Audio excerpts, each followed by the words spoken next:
Megan Thee Stallion's meteoric rise has been really interesting over the past couple of years. I remember she wasn't really that big of a name, but suddenly she became a huge name. This year has been even bigger for her, really, with tracks like Savage and, of course, WAP with Cardi B being massive hits. She's basically a household name in modern hip-hop now, and I don't think she's gonna go away anytime soon. Can't really imagine how she'd suddenly fall off or become irrelevant, because I think the sound and style that she's going for is incredibly appealing to a lot of music listeners, general music listeners, hip-hop heads even too. She's really sassy, commanding approach to the way she raps. I think she's just got everything people are looking for in a female rapper at the moment, and not many other people can kind of fill in that lane.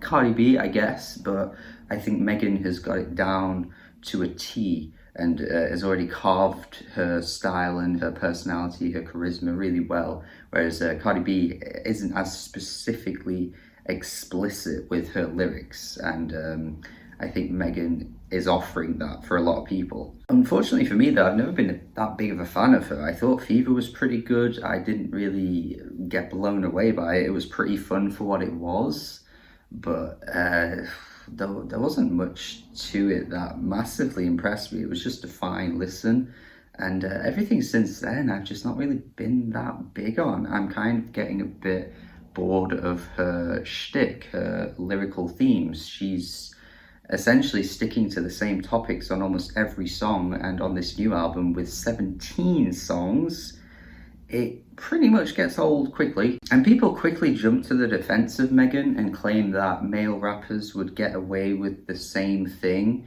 whereas she's being held to a different standard. But I mean, I don't think I have ever given a male rapper a high score for rapping about pussy on every song for 17 songs running, whereas Megan is pretty much rapping about sexual things on near enough every track for 50 minutes, which isn't entirely true that it's on every track, because you can't ignore the first song, which is clearly a response to Tory Lanez? Was it Tory Lanez? I don't even know, man. I don't keep up with this stuff very well. Yes, I checked it, I googled it. It was in fact Tory Lanez. I saw the stories at the time, but I don't tend to keep up with these drama type things. It sounded like a pretty crazy story, I must admit. And of course, Megan has every right to make a response to that, because I mean, in the case of what actually happened, it sounds as though she was the victim and got shot in the foot, which is what? I've encountered many situations where you get into a bit of a tiff with someone, a bit of a wobble, and someone ends up getting shot in the foot. That is a very common thing that I've encountered in my life. Very normal. Of course, I believe Tory Lanez spent an entire album talking about how he was innocent, and it makes sense that, she would make a response track. This track's pretty good. The way it kicks off, I was thinking, shit, man, we might be getting a different side to Megan across this whole thing. She sounds fiery. She's not exactly bringing anything new to the table in terms of her flows. It sounds very prototypical Megan Thee Stallion. But I was just impressed that she was bringing out a different side to her lyrically. But it quickly trails off, because we don't really get much of that side of her for the rest of the album. It quickly goes back to the usual stuff of, I'm a hot girl, I strip, and I want your penis, whilst rapping over really mediocre beats, and some of them even terrible beats, like Cry Baby with DaBaby, who I'm just getting a bit bored of at this point anyway. He's kind of in the same lane as Megan, where he's done one thing so much now that it's gotten a bit stale.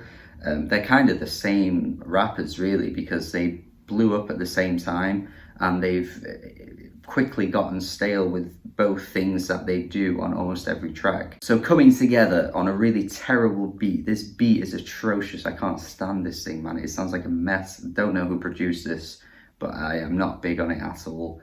And yeah, they just don't really interest me with what they're rapping about. Do It on the Tip, really weak lyrically. The whole repetitive do it on the dick thing It's funny, I guess, at first, but I'm not really laughing along with it. I'm just laughing at the fact that it sounds so bad.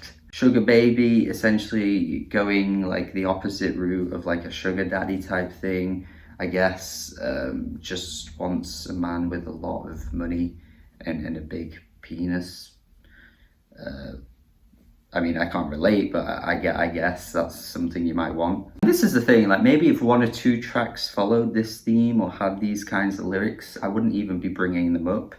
But like, it really is almost every song. Like, it really is. I don't know how you can jump to the defense of Megan here, because the lack of versatility in lyrical themes, borderline's embarrassing actually for me. Unless this is the kind of thing you're actually looking for, you're not actively seeking out an album full of songs like this, depending on what kind of mood you're in, that's fine, but I just don't see the appeal. It really hits a new low though with Body, where the hook on this thing, Bodyodyodyodydodyuayyaya, I just think it sounds horrendous. Like, I can't believe this was approved. The hook is awful. To be honest, I could see this becoming a huge hit though. I feel like this would end up being, out of all the tracks on the album, the one that ends up getting Megan another massive hit, which is ironic because obviously I'm saying it's terrible, but at the same time, I think people will probably like this. Beat again is so messy. I don't know what she was thinking with that chorus. It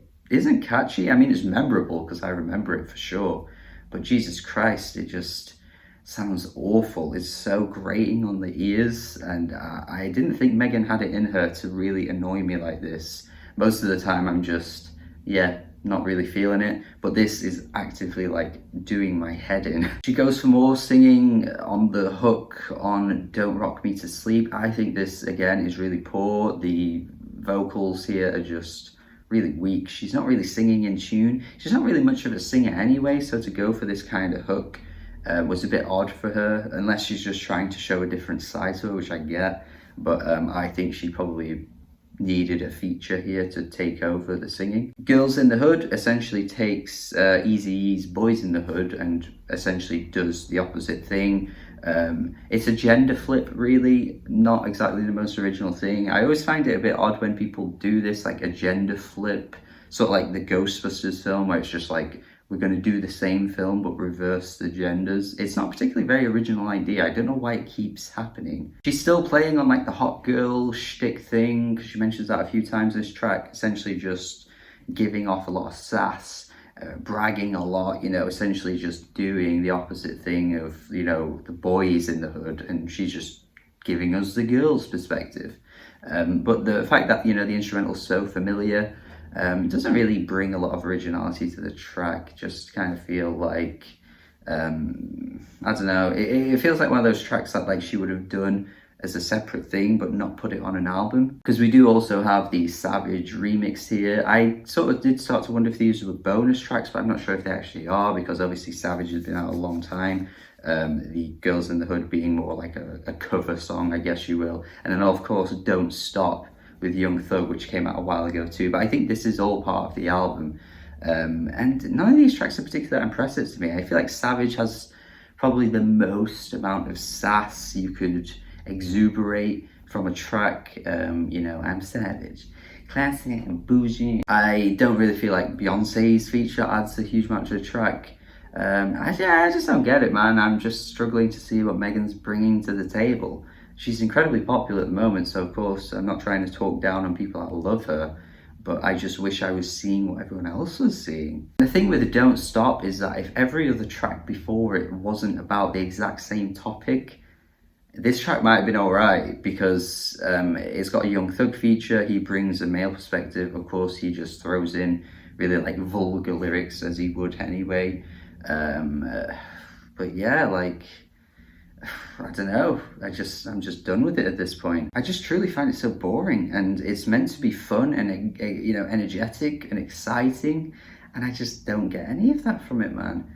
Just the flows, the verses aren't particularly impressive. Like, it's all just really standard stuff. I've heard this for years in hip-hop, mainstream hip-hop.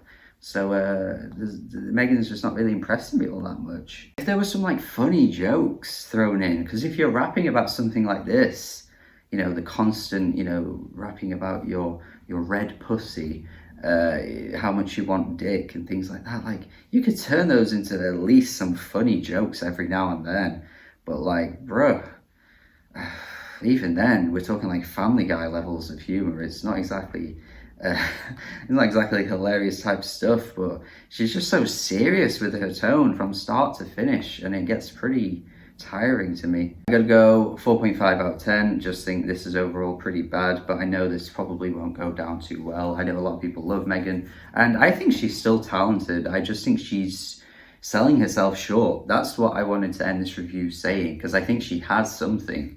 But if you're just going to, you know, appeal to the lowest common denominator, rap about things that are really easy to rap about, then you're just not pushing yourself to the limits. She could rap about way better stuff. I mean, listen to Shots Fired. That's a good track. I just wanted a bit more of that. So thank you for watching this review. Hopefully you enjoyed it. Hopefully you do have a good day. Thank you for watching. Subscribe if you haven't already. And yeah, goodbye.